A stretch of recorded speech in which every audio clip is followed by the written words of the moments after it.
I lived in West Virginia for the past 3 years. The growing healthcare sector made it the ideal place to be transferred, as it had not only the best places to work, but also a decent chemical manufacturing sector as well. A penny saved is a penny earned. As if the healthcare system here in the US wasn't making enough money already. That being said, my work in healthcare has nothing to do with what happened on the night of January 16th, 2023 to March 16th. I've made many notes on what happened when it happened, a habit I picked up from my work, but only in late 2023 did I start to obsess over it. January 16th, I left work late in the evening. Nothing out of the ordinary. Many people work late into the night at my workplace. If anything, I left early compared to the other cars in the parking lot. The drive was short but beautiful. I will say that about the mountain state, you also have the best night sky I've ever seen. It was because my eyes were glued to the stars whenever I came to a stop that I saw it.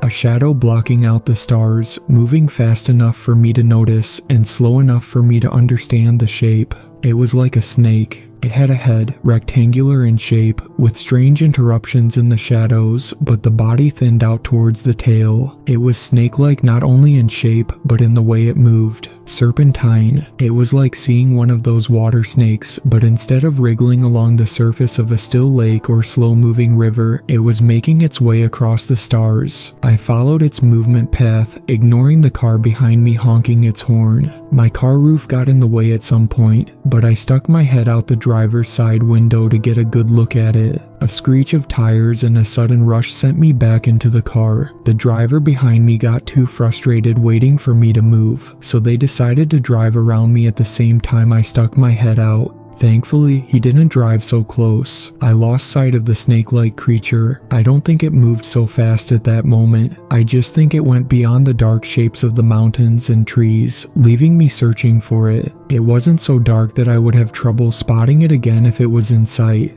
With a disappointed sigh, I drove on. When I got home, I turned to a clean page on my notepad. I wrote the date and description of what I saw on that page, with some possible theories. I blamed my eyes at first, but then I made suggestions like a plane banner, a lost kite, and a unique weather balloon. All of them were perfectly logical and believable. It was enough to make me forget about it and go to sleep. February 6th, same deal. I was on a night drive, but not from work. I had a few days off for personal leave. I was driving to my girlfriend's planning on surprising her, but I got distracted by another sliver of movement in the sky. Not the same creature. It was larger, closer to the mountains. It seemed to be circling them. The creature seemed more anthropomorphic, with legs and arms, but also wings. The legs and arms were way too long for the gigantic body, dwarfing the tiny frame, and the wings even more so. The limbs dangled and flowed with the movements of the flying creature, which were sometimes slow and sometimes so fast I would occasionally lose sight of it. I tried taking a picture with my phone, but it was a 10-year-old BlackBerry. Whatever miraculous night photo I thought I took was only a dark, grainy blur that wouldn't show anything, no matter how much editing went into it. The creature flew behind the mountain and I didn't see it return. I waited. I completely forgot my plan to visit my girlfriend. Instead, whenever I had a free night, I would spend hours watching the sky, sometimes with someone with me, but mostly I was alone. Nobody knew what I was searching for. They just thought I took up a new hobby of stargazing and appreciated that idea enough to not ask too many questions. My main focus was the part of the sky above the forest and near the mountain. Night after night, I watched. But it was only weeks later that I saw anything. February the 27th, a pattern, 3 weeks between each sighting. I glimpsed the snake-like creature with a cheap telescope at hand. I was able to observe it a lot better and thankfully, it was a clear night. The interruptions in the snake-like creature were due to its several limbs. It had so many legs, like that of a centipede. They might have been wings, but if they were, they didn't seem to be moving that fast. Or maybe they were moving so fast that they looked like they were moving a little slow. I don't know for sure. More importantly, its pathing reminded me of the second sighting. Circling the mountains, stopped moving, sometimes jolting to the next spot before stopping again. 10 minutes later, the creature disappeared behind the mountain, and I waited a little longer, but at some point, I knew it wouldn't come out again. The most important finding was the 3-week gap between the appearances. It might have been a stretch to believe that they operated on clockwork, but too many factors lined up to say this was some random occurrence.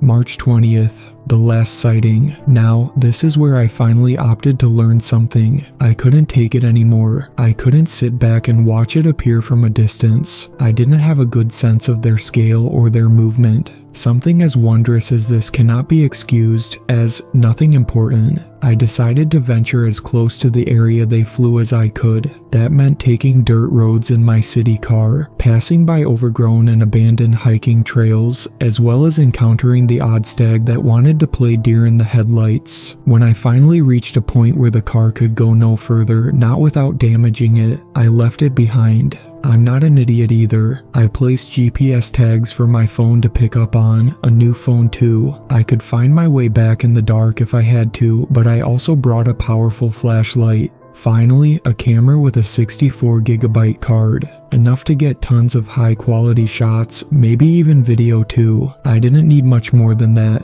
I didn't plan on staying the whole night. I wasn't too eager to walk through the forest at night either. I knew the dangers. Every sane human understands the threats that await us in the dark, especially away from civilization. That being said, I am a firm believer in statistics, and the risk to reward ratio was acceptable. I just wanted that one good look. Who knows where that, and maybe a few photos, would take me. I stuck to the parts of the forest where the trees were the thinnest, making my way closer to the mountain as I knew that would give me the most open shot of the creature. It was a good plan, I was making good progress, but something was already wrong. An irritation in my inner ear, a buzzing that made me unsteady. It felt like the world was shifting around me, or more accurately, it felt like I was drunk without the buzz, just the lack of coordination. The buzzing grew louder and more painful, like a tiny bug was nestled in my brain. It helped to cover my ears, which I did as tightly as I could. I stepped out of the forest, ending up at the foot of the mountain, with gritted teeth. When it began to fade, the sense of relief was intense. I didn't know I could tense so many muscles without actually pain. I opened my eyes and noticed a familiar shadow across the mountain. Turning around, I saw the second creature, the humanoid with long limbs and massive wings. I thought I might see it again. The angle and the dragon, I called them. The angel drifted, then jolted, then flew in its usual pattern. I got my camera ready as it did, the moonlight being enough to find it and the appropriate buttons to set things up.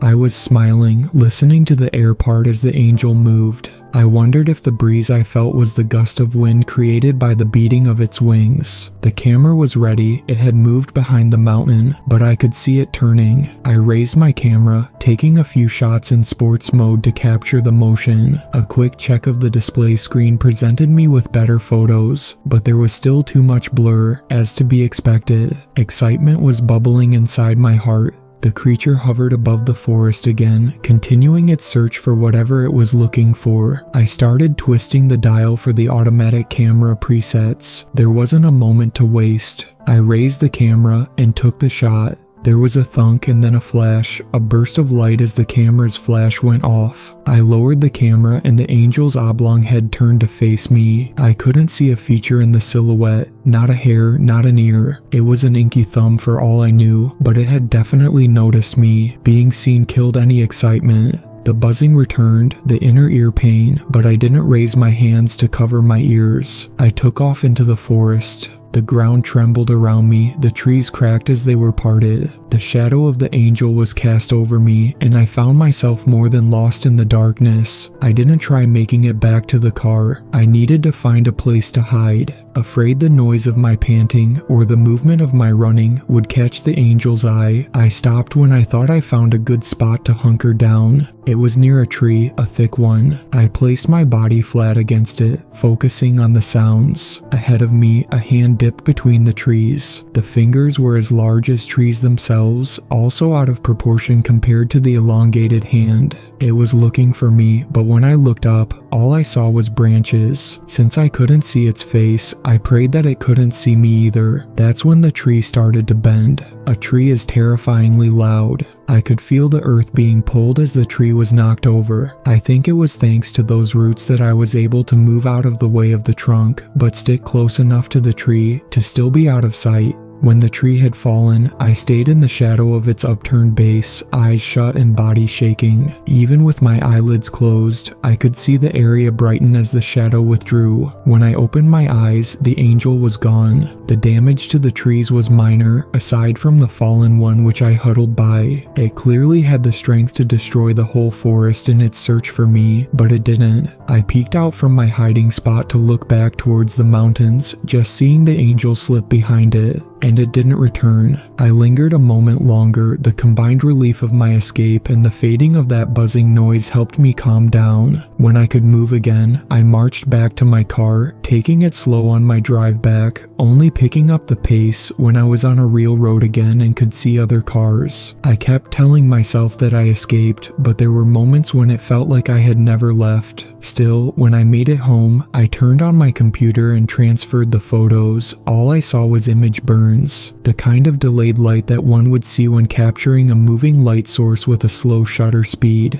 A fun effect if you wanted to write your name with a glow stick, but not when you wanted something to justify risking your life. The blurred image looked like scattered sparklers, whereas the picture of it hovering ahead of me left a bright white glow, like I had taken a picture of the sun, some fantastically iridescent object. Maybe it came down to the camera settings I chose, but I doubt it. 3 weeks later, I didn't see anything. I stayed up many nights after that, but still nothing. Whatever the angel and the dragon were, they didn't stick around. I would like to believe I am not the only one who has seen them. I guess if you're not looking for them, it's possible to miss them, but I saw them by chance. Why not someone else? I need some kind of confirmation that this isn't the end. These things don't just vanish, not without being seen. I don't think. Giants such as these have been seen before. There are carvings, paintings, and stories. Yet, I don't need ancient history or additional sightings. I am living proof that they exist, no matter what anyone says. My experience was enough. I am convinced that I saw ancient giants in West Virginia.